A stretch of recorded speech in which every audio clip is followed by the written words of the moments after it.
Yes students, देखो हम जो पढ़ रहे हैं मेजर्स ऑफ सेंट्रल टेंडेंसी, याद करिए तो मेन मेजर्स जो है, ठीक है, वो मेन मेजर्स है मीन, मीडियन एंड मोड, जिसमें से हमें मालूम है कि मीन की 3 सब कैटेगरी भी है, arithmetic mean, geometric mean and harmonic mean. तो हमने ये मीन वाला पोर्शन जो है वो पूरा कवर कर लिया। उसके बाद मीडियन भी कवर हो गया। मीडियन के साथ एंसिलेटेड टॉपिक जो है वो है अदर पोजिशनल मेजर, जो कि क्वार्टाइल्स, डिसाइल्स और परसेंटाइल भी है। तो इसके साथ साथ हमने ये मीडियन वाला पोर्शन भी कवर कर लिया। तो अब एक ही मेजर बाकी बचता है और वो है मोड। तो ये वीडियो लेक्चर में हम मोड क्या है इसका बैकग्राउंड समझेंगे, ठीक है, और उसके बाद मोड कैसे डिटरमाइन किया जाता है उसका काम करेंगे और प्रैक्टिकल एग्जांपल्स देख के आगे बढ़ते हैं। लेकिन सबसे पहले कॉन्सेप्चुअल डिस्कशन कर लेते हैं कि मोड है क्या। चलिए, कई सारे स्टूडेंट्स आप में से जो ये पढ़ के उनको पता भी होगा कि मोड का मतलब क्या है। क्या है मोड? तो बोलते हैं कि भाई mode is also a measure of central tendency, और मोड इसको बोलेंगे जो डेटा सेट में सबसे ज्यादा रिपीट होता है, सबसे ज्यादा बार रिपीट होता है। मतलब मोड एक ऐसा ऑब्जर्वेशन है जो पूरे डेटा सेट में हाईएस्ट टाइम रिपीट होता है, मैक्सिमम टाइम रिपीट होता है, और जो सबसे ज्यादा रिपीट होता है, ठीक है, उसको हम बोल देंगे मोड। तो मोड के लिए हम यहां पर ये लिख सकते हैं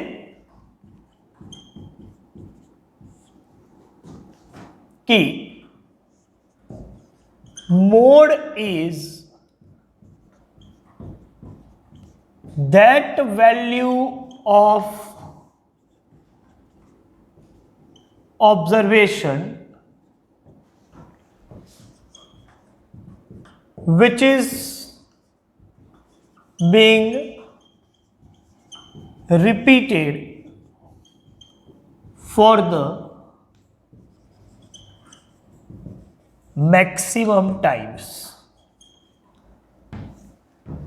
ऐसा वैल्यू ऑब्जर्वेशन का जो ऑब्जर्वेशन मैक्सिमम टाइम जो रिपीट होता है डेटा सेट में, जो सबसे ज्यादा हाईएस्ट टाइम रिपीट होने वाला ऑब्जर्वेशन जो है वो है mode.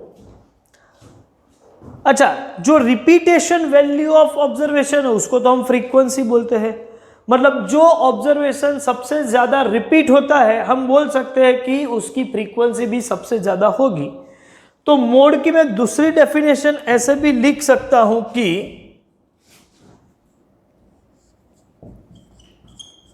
Mode is that value of observation which occurs with the highest frequency। हाँ सर, बराबर है, दोनों तरीके से लिख सकते हैं। जो ऑब्जर्वेशन सबसे ज्यादा रिपीट होता है उसको मोड बोलो, या जो ऑब्जर्वेशन की हाईएस्ट फ्रीक्वेंसी है उसको मोड बोलो, ये दोनों एक ही चीज है। लेकिन यहां से डिस्कशन ये आएगा कि एक तो जो सबसे ज्यादा रिपीट हुआ उसको मोड क्यों बोल दिया, चलो बोल दिया तो बोल दिया, उसको मोड मान लेते हैं। लेकिन हम ऐसा कैसे कह सकते हैं कि यही सेंट्रल टेंडेंसी होगी? क्योंकि सेंट्रल टेंडेंसी का मतलब है कि पूरे मास ऑफ डेटा को रिप्रेजेंट करने वाला एक वैल्यू, और वो एक वैल्यू सपोज हम मोड को ले तो मोड तो वो है जो सबसे ज्यादा रिपीट होता है। तो क्या वो रिप्रेजेंटेटिव वैल्यू है? एक तो ये क्वेश्चन है, और दूसरा रिप्रेजेंटेटिव है कि नहीं वो एक क्वेश्चन है, और दूसरा एक क्वेश्चन ये भी है कि यदि वो रिप्रेजेंटेटिव है तो सेंट्रल टेंडेंसी होने के लिए दूसरा भी एक चीज है कि वो सेंटर में होना चाहिए। मतलब क्या वो whether it is lying at centre, दो क्वेश्चन बनते हैं। हाँ, ये दोनों क्वेश्चन को ये सेटिस्फाई कर लेगा तो हम बोल सकते हैं कि हाँ ये सेंट्रल टेंडेंसी का मेजर है। तो एक तो पॉइंट है कि क्या वो पूरे मास ऑफ डेटा को रिप्रेजेंट करता है। मैं आपको बता दूं कि जो सबसे ज्यादा रिपीट हो रहा है वो इतना तो हम बोल सकते हैं कि जो सबसे ज्यादा रिपीट हो रहा है वो ऑब्जर्वेशन मैक्सिमम ऑब्जर्वेशन का रिप्रेजेंटेटिव है, और यू कैन से मेजॉरिटी का रिप्रेजेंटेटिव है। क्योंकि जो सबसे ज्यादा रिपीट हुआ है वो ऑब्जर्वेशन, वो रिपीट होने वाले सभी ऑब्जर्वेशन का तो रिप्रेजेंटेटिव है ही, और वो सबसे ज्यादा रिपीट हो रहे हैं, मतलब मेजॉरिटी ऑब्जर्वेशन जो है उनका तो ये रिप्रेजेंटेटिव है। और यहां ये मान के चलते हैं कि जो मेजॉरिटी का रिप्रेजेंटेटिव है वो पूरे मास का रिप्रेजेंटेटिव है। तो ये एजम्पशन पर हम जाके बोले तो हाँ बोल सकते हैं कि वो मास ऑफ डेटा का रिप्रेजेंटेटिव हो सकता है। क्योंकि सपोज ये मान के चले कि हमारे पूरे मास में किसी एक ग्रुप के वैल्यू सबसे ज्यादा है, ठीक है। ऐसे मान के चलो कि गांव में कई सारे लोग रहते हैं, ठीक है, लेकिन किसान सबसे ज्यादा है, डॉक्टर एक या दो ही है, ठीक है। फिर ये मान के चलो कि भाई ये पूरे गांव में इंजीनियर या एक ही है, या फिर पूरे गांव में मान के चलो कि भाई टीचर सिर्फ 2 या 3 है। तो फिर सभी को रिप्रेजेंट करने वाला एक मुझे निकालना पड़े तो हो सकता है मैं किसान को ही ले लूं, क्योंकि वो पूरे गांव में ज्यादातर लोग तो किसान ही है। तो मेजॉरिटी का जो रिप्रेजेंटेटिव है वो पूरे मास ऑफ डेटा का रिप्रेजेंटेटिव मान के चल सकते हैं। तो वो लॉजिक से यहां पर रिप्रेजेंटेटिव वैल्यू तो हम मान सकते हैं। तो मोड जो है, ठीक है, वो मास ऑफ डेटा का सिंगल रिप्रेजेंटेटिव वैल्यू बन सकता है, ये ग्राउंड पर, ये सोच के हिसाब से। दूसरा ये पॉइंट है कि क्या वो सेंटर में रहेगा, क्योंकि हम उसको सेंट्रल टेंडेंसी भी बोलते हैं। और सेंट्रल टेंडेंसी इसलिए हम किसी भी मेजर को बोलते हैं क्योंकि it has got tendency to remain somewhere in center part of the distribution. तो क्या वो लॉजिक यहां भी अप्लाई हो सकता है? हाँ, जो सबसे ज्यादा रिपीट होता है वो ज्यादातर सेंटर में ही होता है, और ये कॉमन टेंडेंसी है। आप सोच के चलो कि जो मेजॉरिटी जो लोग होते हैं, ठीक है, जिसकी मेजॉरिटी होती है वो सेंटर में होते हैं, माइनॉरिटी जो होती है वो एक्सट्रीम में होती है।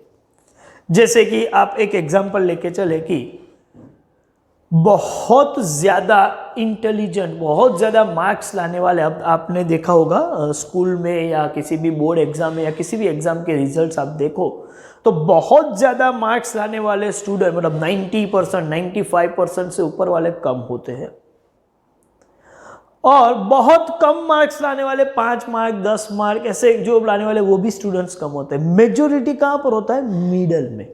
ज्यादा मार्क्स लाने, ज्यादा नंबर ऑफ स्टूडेंट का कॉन्सेंट्रेशन मिडल में होता है। तो आप देख सकते हो कि भाई 40, 50, 60 मार्क्स लाने वाले स्टूडेंट्स बहुत ज्यादा है, और ऐसे 90 वाले या 80 प्लस वाले या 20 से बिलो वाले बहुत कम है। इसका ये मतलब होता है कि जो मेजॉरिटी होती है, जो ज्यादा रिपीट होता है, उसकी टेंडेंसी जनरली वही होती है कि सेंटर में रहते हैं। एक और एग्जांपल लेते हैं कि सपोज हमें ट्रैवल करना है और हम बस से ट्रैवल कर रहे हैं।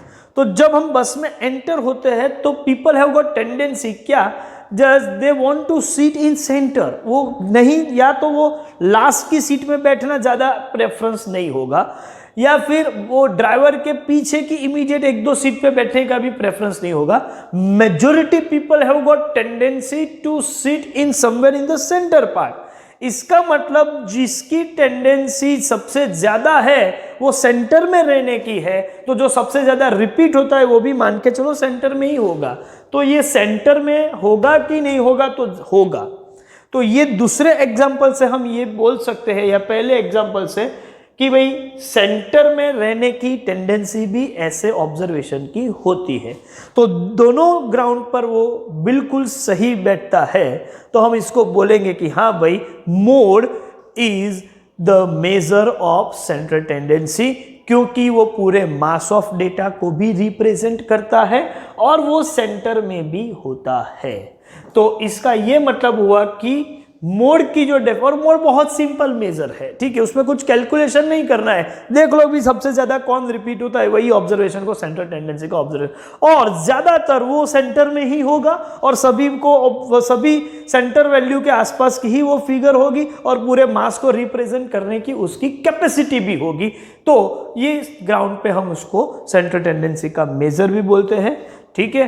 तो मोड क्या है वो तो सर हमने समझ लिया, चलिए बराबर है, लेकिन पॉइंट ये है कि ये दो कंडीशन के हिसाब से भी वो फिट बैठता है। फिर भी क्या ऐसा नहीं हो सकता कि डिस्ट्रीब्यूशन में एक से ज्यादा ऑब्जर्वेशन हाईएस्ट टाइम रिपीट हो रहे हो और उसमें टाई हो? हाँ, ये हो सकता है। मतलब ऐसा हो सकता है कि पूरे डेटा सेट में सभी ऑब्जर्वेशन 2 या 3 बार रिपीट हुए हैं, लेकिन एक ऑब्जर्वेशन ऐसा है जो 10 टाइम्स रिपीट हो और वो सबसे ज्यादा है, वो ऑब्जर्वेशन मान के चलो 7 है। तो 7 इज रिपीटेड 10 टाइम्स, बाकी के सभी ऑब्जर्वेशन जो है वो 3 या 4 बार रिपीट हुए, तो मैं बोल दूंगा कि 7 मोड है। लेकिन कभी ऐसा हुआ कि 8 भी 10 बार रिपीट हुआ है और 7 भी 10 बार रिपीट हुआ है, बाकी का कोई भी ऑब्जर्वेशन 5 बार से ज्यादा रिपीट नहीं हुआ है, तो ऐसे केस में हाईएस्ट टाइम रिपीट जो हो उसको मैं मोड बोल दूं, तो हाईएस्ट टाइम तो 7 भी 10 बार रिपीट हो रहा है, 8 भी, मतलब हाईएस्ट टाइम रिपीटेशन में टाई है। तो अब यहां मैं ये दो में से किसको मोड बनाऊं या दोनों को मोड बनाऊं? तो बराबर है भाई, यहां तो दोनों ही मोड है। तो मोड का एक बहुत बड़ा प्रॉब्लम यह है कि mode is not uniquely defined. एक ही ऑब्जर्वेशन मोड हो ऐसा नहीं है, जैसे मीडियन में एक था, मीन में एक था, लेकिन मोड एक से ज्यादा भी हो सकते हैं। तो मोड एक से ज्यादा भी हो सकते हैं, तो मैं यहां पर लिख सकता हूं कि there may be more than one mode। That means आप बोल सकते हो कि mode is not unique। Unique मतलब एक ही ऐसा नहीं है, तो mode is not unique, और you can say mode is not uniquely defined measure. और एक से ज्यादा मोड हो तो 2 मोड या 3 मोड भी हो सकते हैं, तो फिर हाँ 3 भी हो सकते हैं। There may be more than 1 mode. That means if distribution is having single value as mode, मतलब डिस्ट्रीब्यूशन में एक ही मोड है, तो ऐसे डिस्ट्रीब्यूशन को हम बोलते हैं यूनिमोडल डिस्ट्रीब्यूशन। लेकिन डिस्ट्रीब्यूशन में एक से ज्यादा मोड है तो उसको हम बोलेंगे मल्टी मोडल। और multi modal distribution by model भी हो सकता है, ट्राई मोडल भी हो सकता है, और 3 से ज्यादा हो तो फिर हम लिखेंगे नहीं, बस ऐसा बोल देंगे ये सब मल्टी मोडल डिस्ट्रीब्यूशन है। तो यहां पर ये पॉइंट से आगे जाके मैं ऐसा भी लिख सकता हूं कि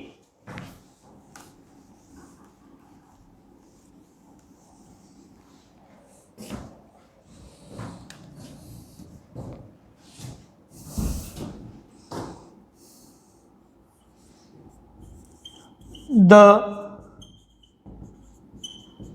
distribution may be unimodal or bimodal or trimodal, or you can say multimodal.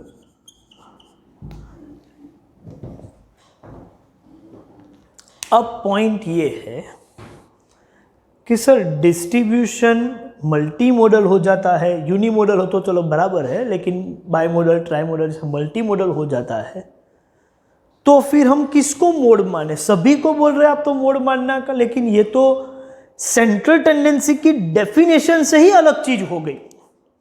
क्योंकि सेंट्रल टेंडेंसी का डेफिनेशन ये था कि single value representing entire mass of data, और मोड यदि सेंट्रल टेंडेंसी का मेजर है तो वो सिंगल वैल्यू होना चाहिए। और यहां तो आपने ही बता दिया कि सिंगल नहीं, एक से ज्यादा भी मोड हो सकते हैं, तो फिर मोड सेंट्रल टेंडेंसी की बेसिक डेफिनेशन को ही वायोलेट कर रहा है। तो क्या मैं मोड को मेजर एक्सेप्ट कर लूं? हाँ, हमको एक्सेप्ट तो करना पड़ेगा क्योंकि वो मेजर तो है, लेकिन वो परफेक्ट नहीं है, मतलब थोड़ा ये मेजर में कमियां हैं, ऐसा मान के चलेंगे। लेकिन मुझे सिर्फ एक ही वैल्यू निकालनी हो तो ये 3 मोड नहीं चाहिए, मुझे इनमें से एक ही वैल्यू को सिलेक्ट करना हो तो ऐसे केस में आपको एक ट्रिक यूज करनी है, एक अलग से एक मेथड समझनी है।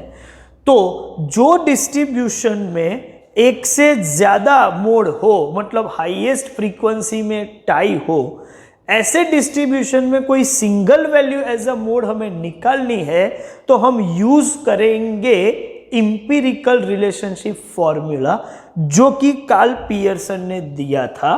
तो मैं यहां पर लिखूंगा कि to obtain single value as mode where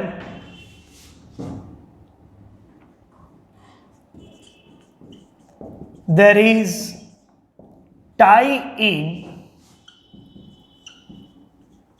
highest frequency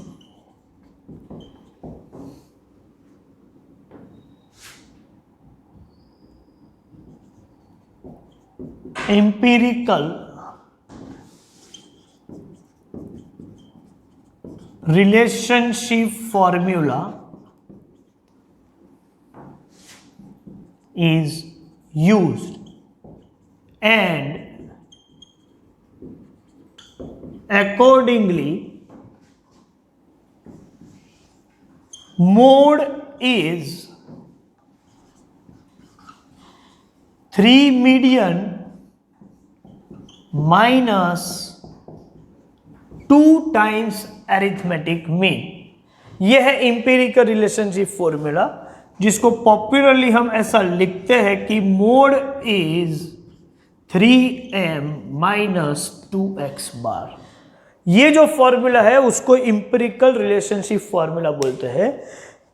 कब हम अप्लाई करते हैं उसके लिए भी कुछ अलग अलग रूल्स है, लेकिन इन जनरल एक तो कॉमन रूल यही है कि if you want to find a single value as a mode, ठीक है, and the distribution is multimodal, तो ऐसे केस में हम मोड किसको मानेंगे? तो ये अप्रोक्सीमेट वैल्यू ऑफ मोड या इंपिरिकल रिलेशनशिप बेस्ड जो फॉर्मूला उससे निकाला हुआ अप्रोक्सीमेट वैल्यू जो है मोड का वो होगा 3m माइनस 2x बार। मतलब मीडियन का 3 टाइम्स में से मीन का 2 टाइम्स वाला वैल्यू माइनस करेंगे तो आपको जो वैल्यू मिलेगी उसको आप मोड बोल सकते हो। ये कौन सा मोड है? Mode derived using empirical relationship formula. Empirical का मतलब क्या है? इंपिरिकल का मतलब है बेस्ड ऑन एक्सपेरिमेंट या बेस्ड ऑन एक्सपीरियंस।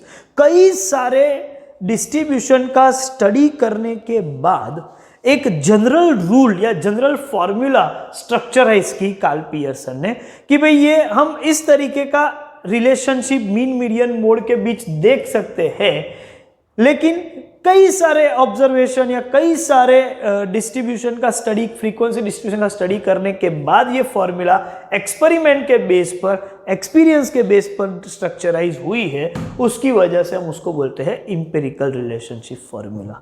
और ये फॉर्मूला ज्यादातर वहां पर सबसे ज्यादा सेट होती है या परफेक्टली मैच होती है डेटा के साथ जब डिस्ट्रीब्यूशन इज मॉडरेटली स्क्यूड। और ये एक चीज मैं एडिशनली लिख रहा हूं जो बाद में स्क्यूनेस वाले चैप्टर में मैं इसको डिस्कस करूंगा। यहां सिर्फ लिख के रखना है, इसका डिस्कशन आज हम नहीं करेंगे या आज के लेक्चर में नहीं करेंगे, फिर भी मैं यहां पर लिख रहा हूं this formula holds good when the distribution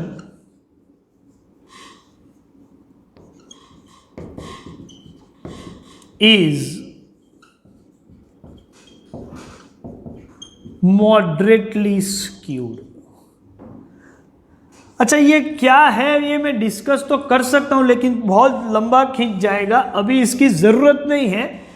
एक लेवल आएगा तब बाद में इसको ये रिविजिट इसको हम करेंगे आगे जाके, लेकिन यहां वो लिख के रखो और ऐसे ब्लॉक में ही लिख के रखो कि this formula holds good when distribution is moderately skewed. अब ये मॉडरेटली स्क्यूड है क्या, वो चीज हम बाद में आने वाले कुछ लेक्चर्स में डिस्कस करेंगे।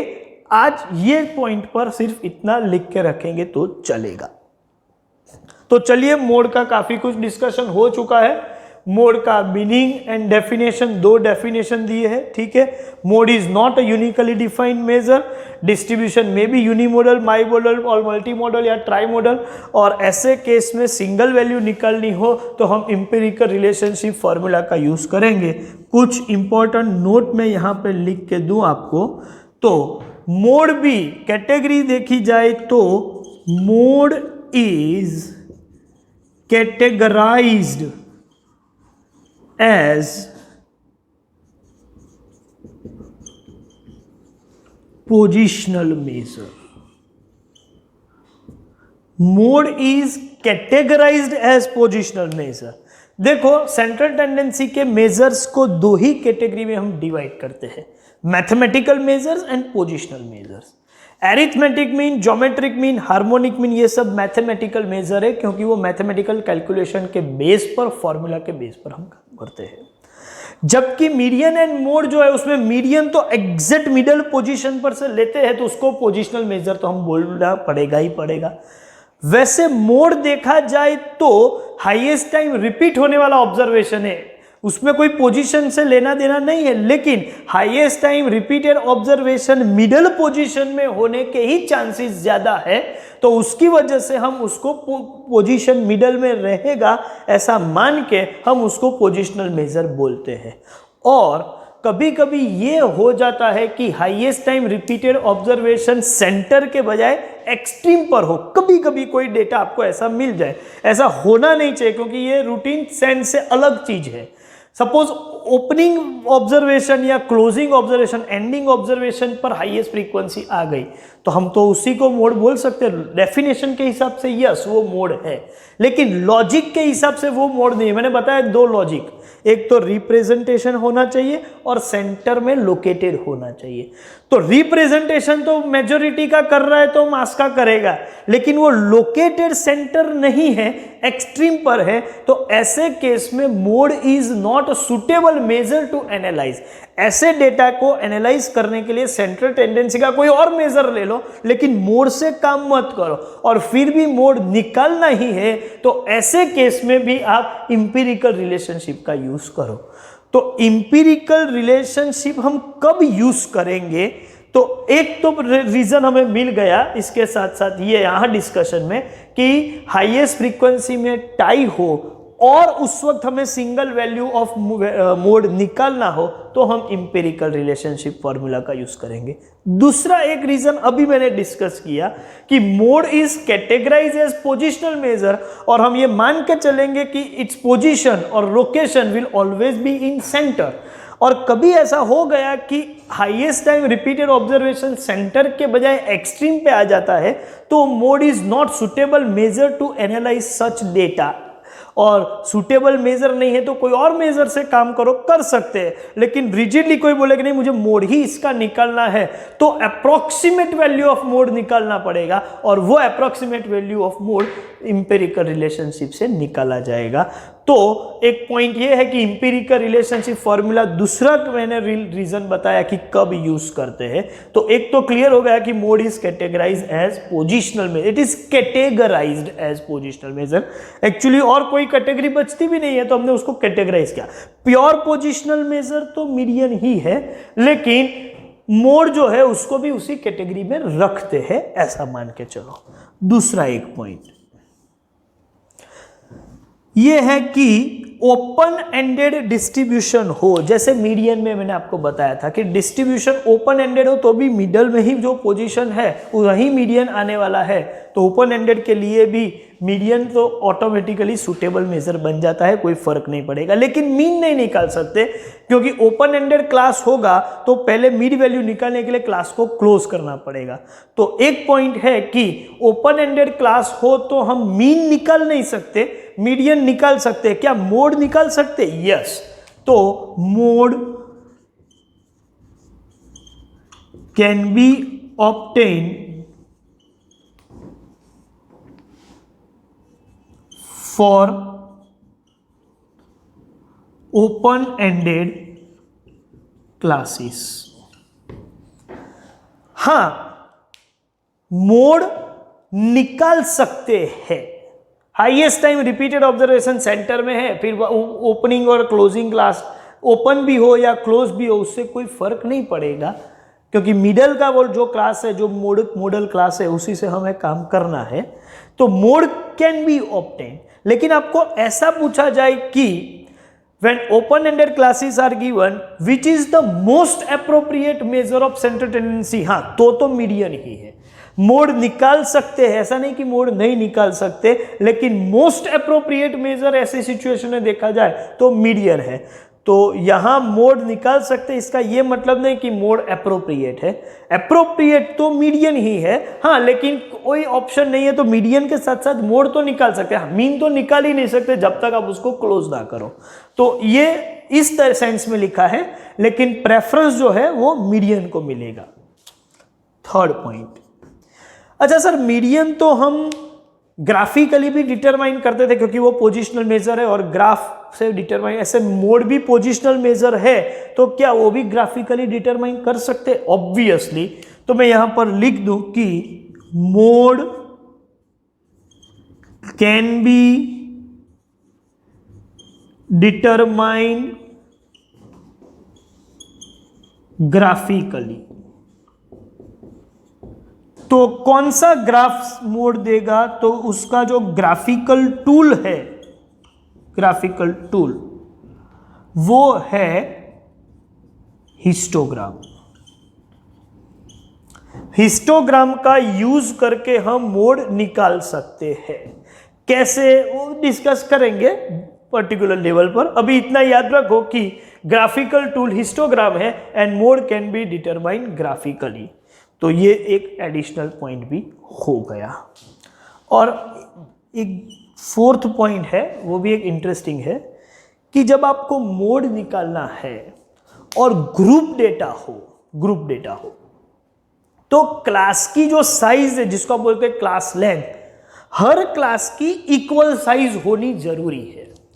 मतलब क्लास लेंथ अनइक्वल हो तो मोड नहीं निकाल सकते। मीन के लिए कोई जरूरी बात नहीं थी, इक्वल हो अनइक्वल हो हम कोई प्रॉब्लम नहीं था। मीडियन में भी हर क्लास एक ही साइज का हो ऐसा जरूरी नहीं है, लेकिन मोड में ये जरूरी है।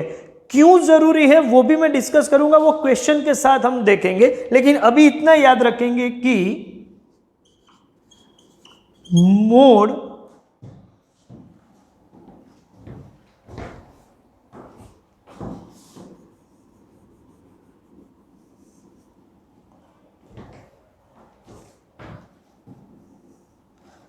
to obtain mode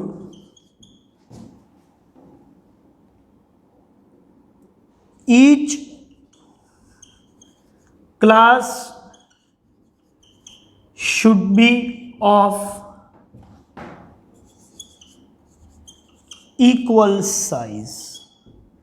सभी क्लास इक्वल साइज के होने चाहिए, ये इसकी रिक्वायरमेंट है। और सर ऐसा ना हो तो क्या मोड नहीं निकाल सकते? यस, तो ऐसे केस में आप मोड नहीं निकाल सकते। तो क्या हमें मोड निकालना हो तो क्लास लेंथ अनइक्वल हो तो इक्वल पहले बनानी पड़ेगी? यस, पहले ट्राई करो कि इक्वल क्लास लेंथ में कन्वर्ट करो, और ऐसा हो कि कभी किसी तरीके से वो इक्वल क्लास लेंथ में कन्वर्ट ना हो, तो ऐसे केस में कंपलसरी मोड निकालना ही है, तो उस वक्त भी हम यूज करेंगे इंपेरिकल रिलेशनशिप, क्योंकि उसमें तो मीडियन और मीन ही निकालना है, और वो तो हम निकाल ही सकते हैं। डायरेक्ट मोड बाय डेफिनेशन नहीं निकाल सकते, लेकिन बाय फॉर्मूला निकाल सकते हैं, मतलब इंपेरिकल फॉर्मूला। तो मोड निकालने के दो तरीके हुए, एक तो यूजिंग डेफिनेशन और दूसरा यूजिंग इंपेरिकल रिलेशनशिप फॉर्मूला। कब इंपेरिकल रिलेशनशिप फॉर्मूला लेना है वो पता चल गया, तो बाकी के हर केस में हम बाय डेफिनेशन मोड निकालेंगे। तो इंपेरिकल रिलेशनशिप फॉर्मूला कब कब यूज होती है, अब देखो हमारे पास पूरा डिटेल्स आ गया। सबसे पहले नंबर 1, हाईएस्ट फ्रीक्वेंसी में टाई हो तो हम इंपेरिकल का यूज करेंगे। सेकेंड, हाईएस्ट फ्रीक्वेंसी में टाई नहीं है, लेकिन हाईएस्ट फ्रीक्वेंसी और highest time repeated observation centre के बजाय एक्सट्रीम पर लोकेट हुआ है, तो भी ये फॉर्मूला का यूज करेंगे। और तीसरा कि सपोज ग्रुप डेटा है और ग्रुप डेटा के क्लासेस की साइज अनइक्वल है, तो भी हम ये फॉर्मूला का यूज करेंगे, इंपेरिकल का फॉर्मूला। चौथा भी एक पॉइंट है, लेकिन वो पॉइंट यहां थर्ड पॉइंट में आ ही जाता है। कौन सा? कि जब मिक्स डिस्ट्रीब्यूशन हो, मतलब पहले डिस्क्रीट हो और बाद में ग्रुप हो जाए, तो अल्टीमेटली क्लास लेंथ अलग अलग हो गई तो कोई फर्क नहीं पड़ता, थर्ड पॉइंट में वो फोर्थ आ ही जाता है, लेकिन कई लोग उसको 4 पॉइंट बना के प्रेजेंट करते हैं। तो ये 4 पॉइंट जब होंगे तो इंपेरिकल, अदरवाइज यूजिंग डेफिनेशन हम मोड निकालेंगे। तो मुझे लगता है कि मोड का जितना भी बैकग्राउंड डिस्कशन जरूरी था वो सब हमने खत्म कर लिया। एक काम कीजिएगा, आप पहले तो ये जो बोर्ड पे लिखा हुआ है वो अपनी नोटबुक में आपको लिखना है, इसका स्क्रीनशॉट ले लीजिए पहले।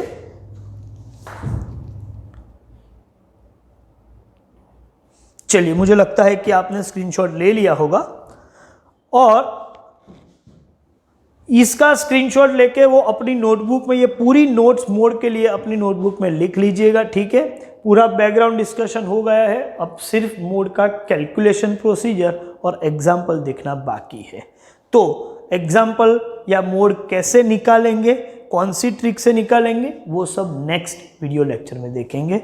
यहाँ पर अपना ये सेशन खत्म करते हैं। Thank you very much.